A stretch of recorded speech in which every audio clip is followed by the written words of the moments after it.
Well, hello everyone. My payloader shrunk. I'm not loading hay and this is what I got. We just got lots of stuff going on, so we're using the skid loader to load it. It's a lot easier to move from point A to point B, I guess. Haven't had any videos or much videos this week. I've been hauling manure for the most part. And I figure you guys probably, a couple videos of hauling manure is probably enough.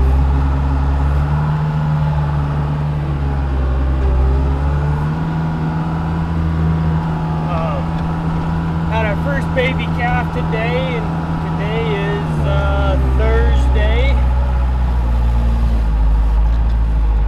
I'll look at the date quick. Can't remember the date. March 9th, so anyone who wants to keep track of what's going on when, I guess today's March 9th.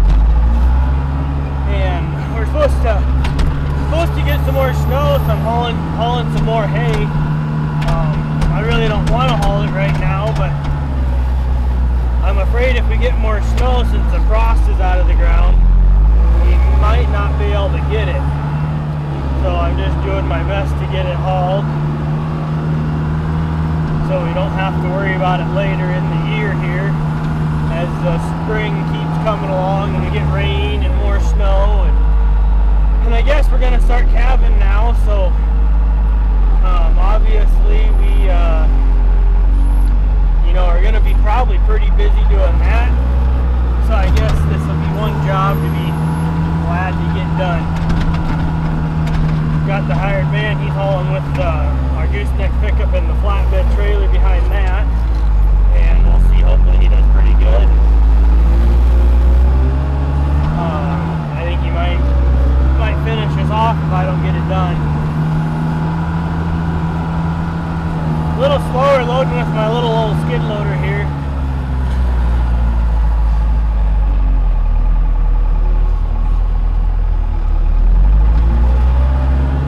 Grabbing 3 at a time with my payloader. It's a little bit hard to load just one at a time, but I do like using the skid loader. It actually don't work too bad.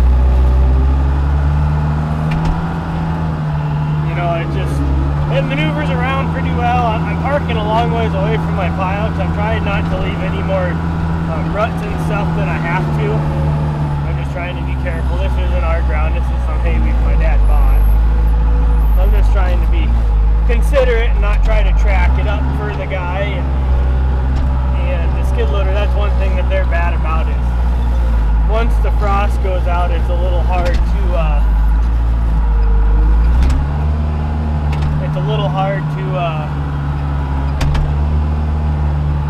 maneuver them without causing problems.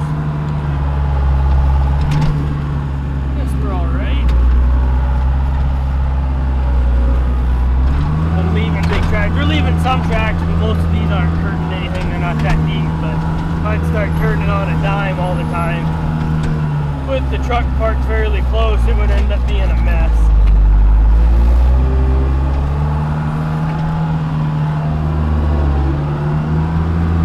In other words, I guess this is loading. I'm going to put one bale up on top here, and surprisingly, the skid loader actually does reach. I don't know if you guys will be able to see that or not, but just drive up, and there's the bale.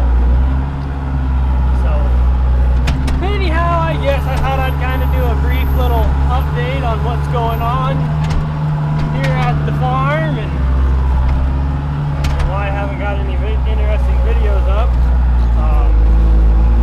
I guess when I get a chance, I'm going to make a video of our first little baby calf, and maybe do a little bit of where we calve at, and how we calve, and where everything's at or whatever, and kind of show you guys around a little bit on that part. But we will see. We'll just have to see how the weather is. And last 2 days, the wind's been blowing 50 mile an hour or so it's been kind of hard to make a video outside. I was going to do it yesterday, but the wind's blowing so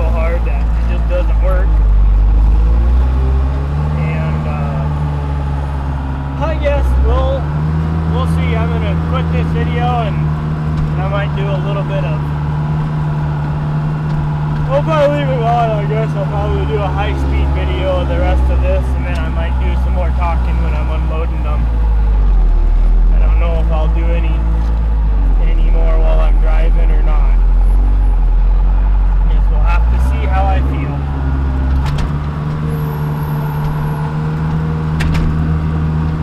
But one other thing, the reason why some of these are net wrapped and some of them are twine tied is because my neighbor, his baler was giving him some fits, and he actually hired me to come up and help him bale. So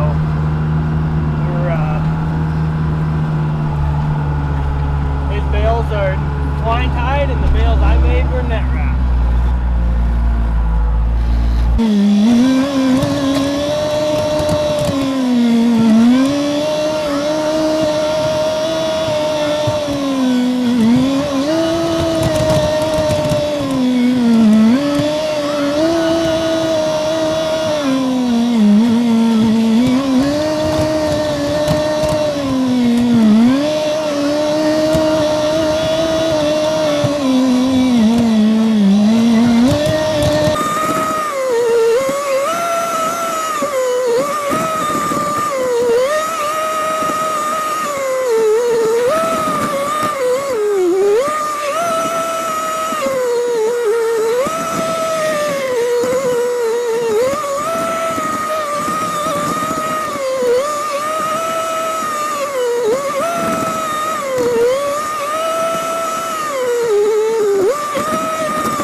door handle broke.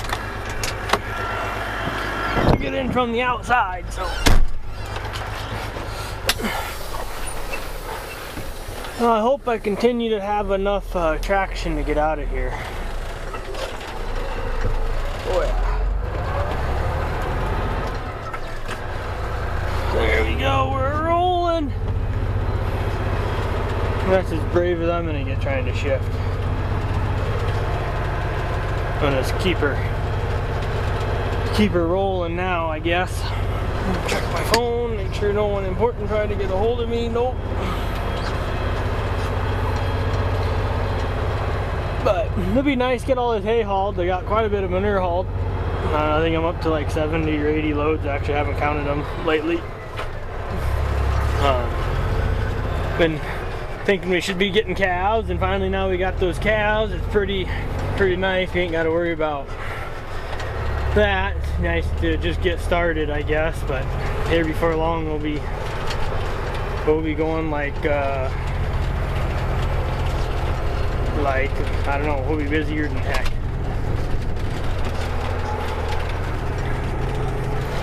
Because it seems like once we get started, we end up having days where we end up getting 30 or 40 calves a day once in a while, and have a few days of that, and it seems like a guy gets awful behind. It doesn't take very long, and there's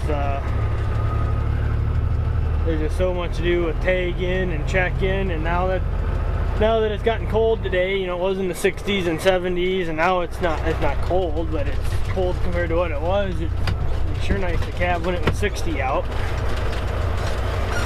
But I guess, you know, we're gonna end up probably calving, and just like normal, we'll start calving, get going good, and it'll be our yearly March blizzard. You know, that's kind of how we kick off calving season. It seems like we always get snow once or so, but it always could be a lot worse. It could be 40 below and getting the cold and getting snow and wind. I don't know what they're talking for temperature, you know, next week and stuff, but I'm hoping that we can keep the calvies coming alive. But anyhow, I don't think you guys need to watch me drive it too much further, so we'll cut this off here, and we'll throw up maybe a little bit of unloading. I'm actually unloading them kind of by where the cows are at, so someone spun a shitty out in that field. What in the heck? Someday that we're gonna catch them guys that are doing that damage to these fields, and they're gonna go to gets old. I know the guy who owns that field right there, and actually that's whose hay this is. And he gets awful sick and tired of people just destroying his crops, going out there and spitting donuts out in the field. Right now, granted, it's probably not hurting a whole lot, but you know, it's just, would you want someone spinning donuts in your yard? Just terrible. A couple of years ago, you had the guy ran through his cornfield, made several figure eights with a pickup. They ended up catching him. They ended up having to pay for damages, but it's still the whole thought, you know, he had a beautiful cornfield, and then some morons go out there and destroy it. It costs a lot of money to raise that, and the farmer takes a lot of pride in their work. And they like clean fields, they like straight rows. You know, I like it when that corn's nice and tall, and then you got somebody go out there and just run it all over. It's kind of like spitting in your face. But anyhow, like I said, I'm going to let this one go. I just had to rant about that little donut tracks that I just happened to notice, and I never noticed them before. So, adios. Alright, well, I guess I'm going to keep recording here. I'm about to where I'm going. I got a couple miles left. There's an old dairy barn that I wish I owned. I'd figure out how to do a lot of calving inside. But anyhow, I'm going to show you guys on the way past here where we're calving at. Right there to the southwest, actually, it would be right now at the corner. That's the cover crop field that we were on for quite a while there.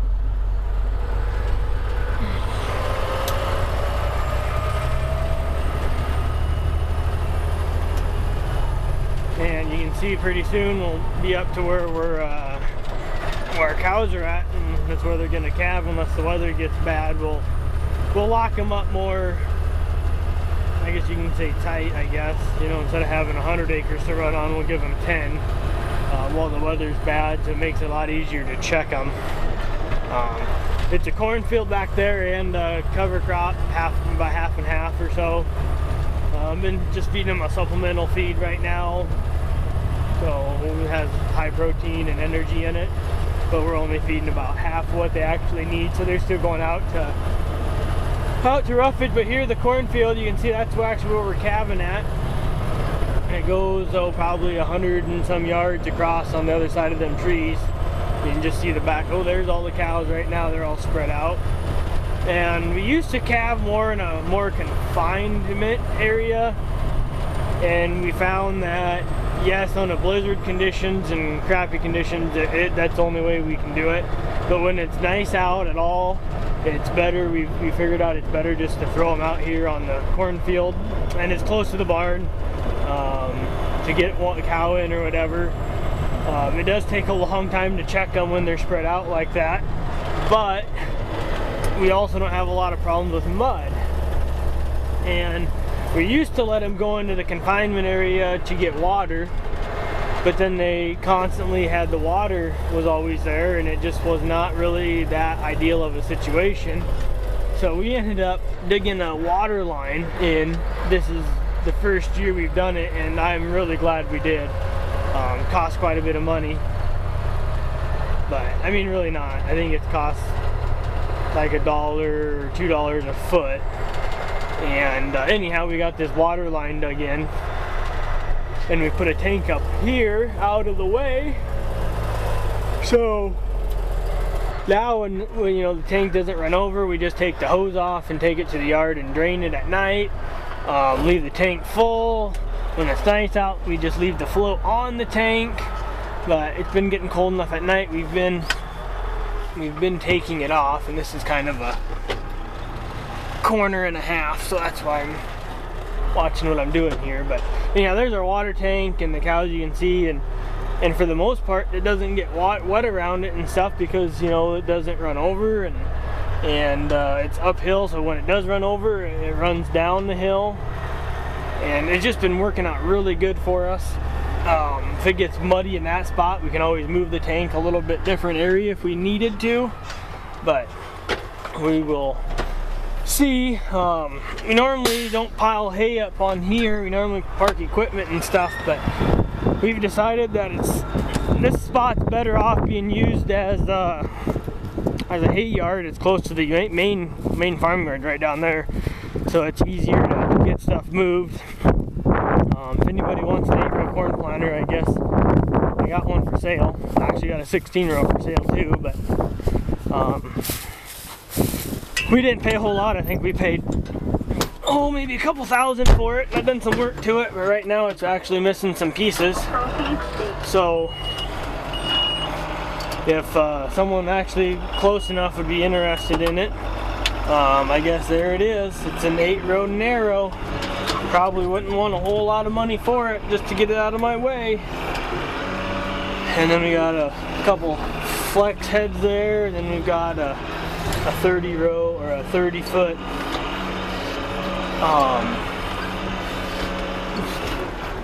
30-foot straight head also. And I think we could probably get rid of the straight head. We can just use our flex heads for wheat. So if anybody needs one of them things, the 1010, and our flex heads are 1020s. Then we had an old front mount cultivator and a couple dummy heads or pickup heads, and some rear mount cultivators and an old dump rake. If anybody wants any of that stuff, you might be able to con me out of it.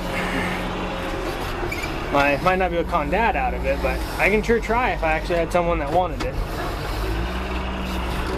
But these silly cows, when I started unloading hay, they think that they're going to get fed, so some of them will end up walking over here. Almost need just a little bit more room. But anyhow, I'll quit this here video, and I guess I really appreciate you guys for watching. We've just got over like around 200 and